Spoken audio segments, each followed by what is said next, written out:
Indian states, Uttar Pradesh, Punjab, Uttarakhand, Manipur, and Goa will go to the polls next year. As always, electoral analysts will remain busy analyzing the Legislative Assembly polls in Uttar Pradesh.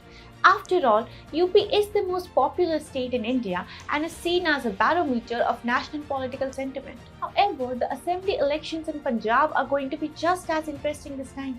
Usually, the Punjab polls are considered a two-way contest, the Congress versus the Shiromani Akali Dal. However, the BJP looks much more influential in the state for the first time, and the state might as well get its first BJP chief minister, with former Punjab CM Amarinder Singh floating a new political party that could become a part of the BJP-led NDA.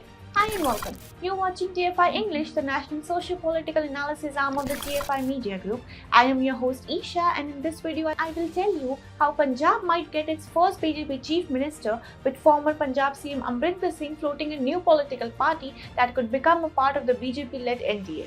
Let's begin. We at TFIPost have been saying this for quite some time. Captain Amarinder Singh is done with the Congress and he will float a new political party that could ally with the BJP. Any such move will change everything in the state of Punjab and put the BJP in a commanding position. In a freewheeling conversation with the print editor-in-chief Shekhar Gupta, Captain Amarinder Singh revealed that he will form his own political party, which is likely to form a pre-poll alliance with the BJP and a few splinter groups of the Akalis.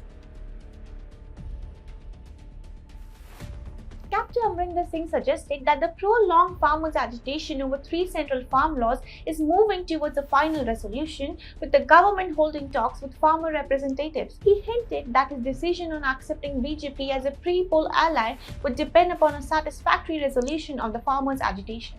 Now, the farmers' agitation may be a political excuse, but in reality, it seems that Captain was fed up with the Congress. The central leadership of the Grand Old Party was trying to undercut him, as it was difficult for Rahul Gandhi and Sonia Gandhi to match up to Amarinder Singh's popularity.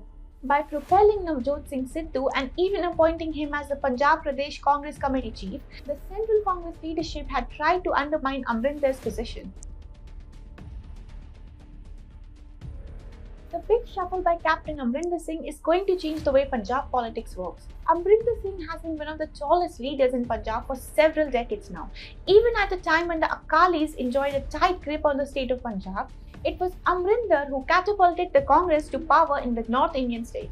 Amarinder, who is himself a Jat Sikh, enjoys considerable popularity amongst both Jat Sikhs and the Dalit Sikhs in Punjab.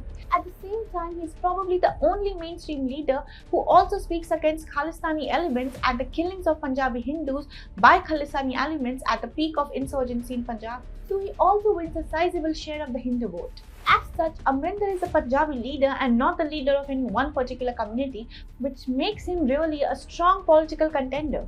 As he exits the Congress and forms an own political party, you can expect Amarinder's party to eat into Akali Dal's Jat Sikh vote bank and Congress's Dalit Sikh votes.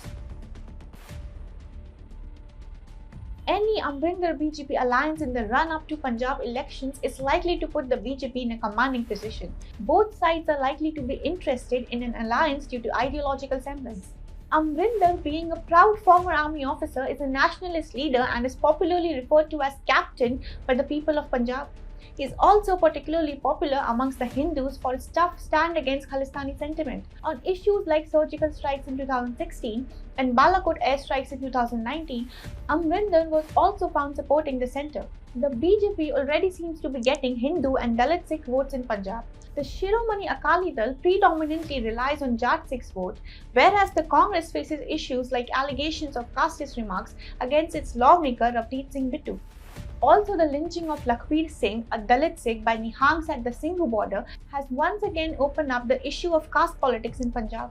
Amit Malviya, in charge of BJP's National Information and Technology Department, tweeted, "Lakhbir Singh, 35-year-old Dalit Sikh who was hacked to death, was hurriedly cremated in the dark of the night.